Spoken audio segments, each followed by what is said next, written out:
નમસ્કાર. ધોરણ 5 વિષય ગુજરાતી અને એના એકમ નંબર 10ના સ્વઅધ્યયન પોથી સોલ્યુશન માર્ગદર્શનમાં તમારું સ્વાગત છે. એકમ નંબર 10નું નામ છે ડુંગરનો ભેરું. ચાલો જોઈએ એના સ્વઅધ્યયન પોથી સોલ્યુશન માર્ગદર્શન. એમાં આપણે જોઈએ પ્રશ્ન નંબર 1, જેમાં કીધું છે કાવ્યના આધારે સાચો શબ્દ લખો. ઉદાહરણ તરીકે અહીંયા આપ્યું છે માળો બાંધવા દઈશ. તો શું આપ્યું છે અહીંયા? ચકલી. જે પસંદ કેમાંથી કર્યું છે? તો આમાંથી પસંદ કરવાનું છે. બરાબર, જે નીચે આપેલું છે એમાંથી આપણે પસંદ કરવાનું છે. જોઈએ હવે એમાં કે આપણે કાવ્યના આધારે સાચા જવાબ આપવાના છે. તો પહેલું શું છે? તો પહેલું જે છે એ છે કે નિરાતે ખાવા દઈશ. તો એની અંદર કોણ આવશે? તો કે એમાં કાગડો. બરાબર. ત્યાર પછી નંબર 2, નાહવા દઈશ. કાબર. મીઠું બોલવાનું કહીશ. પોપટ. પોઢવા દઈશ. બિલ્લી. બગીચામાં ફરવા જઈશ. કૂતરો. લાડુ ખાવા દઈશ. ગાય. પ્રશ્ન નંબર 2ની અંદર કીધું છે કે ઉદાહરણ મુજબ ચિત્ર સાથે શબ્દો જોડો. કયા શબ્દો જોડવાના છે? તો કે અહીંયા જે આપવામાં આવેલા છે એ જ શબ્દોને જોડાણ કરવાનું છે. જેમ કે ઉદાહરણ તરીકે આપણને આપ્યું છે કે ભાઈ બાંધવું.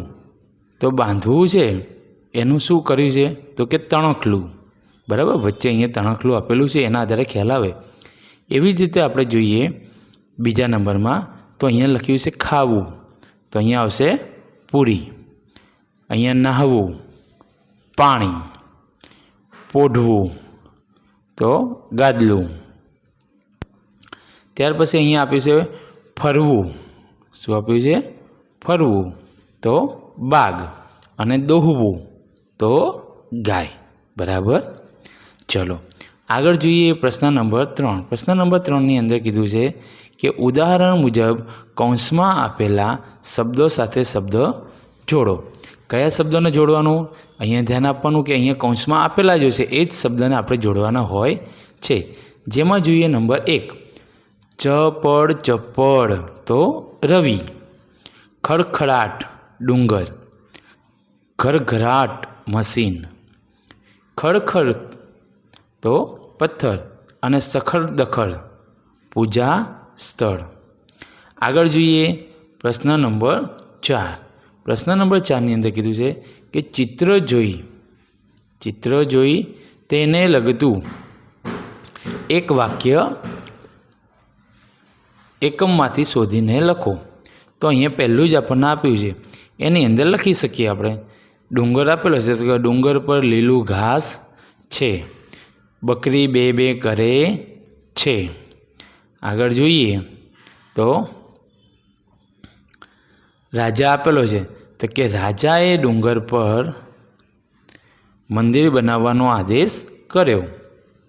વિદૂષક બધાને હસાવે છે. પ્રશ્ન નંબર 5, આપેલા વાક્યોને યોગ્ય ઘટનાક્રમમાં ગોઠવો. અહીંયા જે નીચે વાક્યો આપેલા છે એ વાક્યોને આપણે યોગ્ય ઘટનાક્રમમાં ગોઠવવાના છે.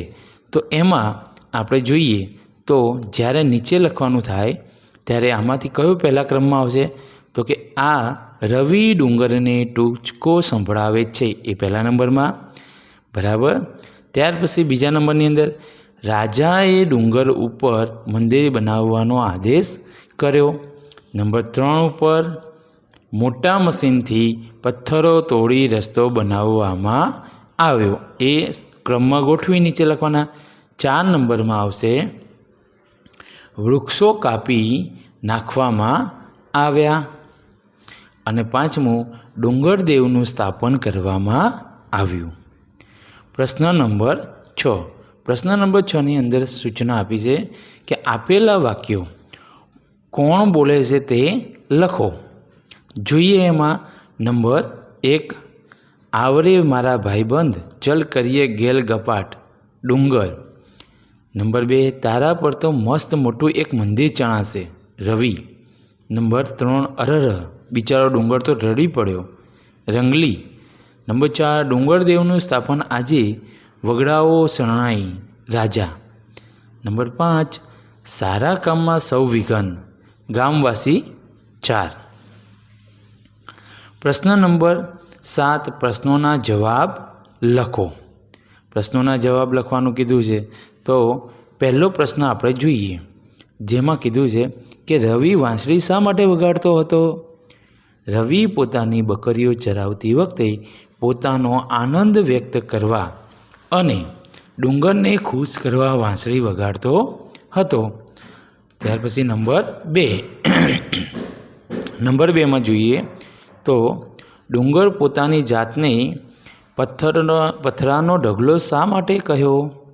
ડુંગર કહે છે કે રવિ અને તેની બકરીઓ ત્યાં આવે ત્યારે તે જીવતો લાગે છે, પણ જો રાજાના આદેશને કારણે તેઓ ત્યાં નહીં આવે તો ડુંગર પોતાની જાતને પથરાનો ઢગલો સમજે છે. નંબર 3 લોકો બની ઠનીને ગાતા ગાતા ક્યાં જઈ રહ્યા હતા? લોકો બની ઠનીને ગાતા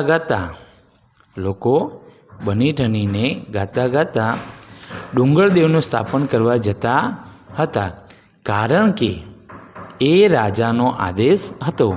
નંબર 5 મંદિરનું ઉદ્ઘાટન કેમ ન થયું? અચાનક ડુંગર હલતો લાગ્યો અને મંદિરમાંથી કોઈના રડવાનો અવાજ સંભળાયો, તેથી ઉદ્ઘાટન ન થયું. નંબર 5 મંદિરના આંગણામાં રવિ અને બકરીની મૂર્તિઓ શા માટે મૂકવામાં આવી? રવિની નિસ્વાર્થ ભક્તિ અને તેના પ્રેમની કદર કરવા માટે મંદિરના આંગણામાં તેની મૂર્તિઓ મૂકવામાં આવી. પ્રશ્ન નંબર 8 નીચેના પાત્રો વિશે 3 વાક્યો લખો. તો અહીંયા આપણે જોઈએ. નંબર 1 ઉપર છે રવિ. રવિ એક નાનો અને માયાળુ ભરવાડનો છોકરો હતો. તે ખૂબ જ સુંદર અને મધુર વાંસળી વગાડતો હતો. તેની નિસ્વાર્થ ભક્તિને કારણે જ મંદિરમાં દેવ પ્રગટ થયા હતા. નંબર 2 ડુંગર.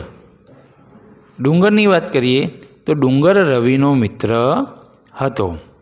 ડુંગરને રવિની વાંસળીના સૂર ખૂબ જ ગમતા હતા. ડુંગર પર ભવ્ય મંદિર બન્યું અને તે પવિત્ર ધામ બની ગયો.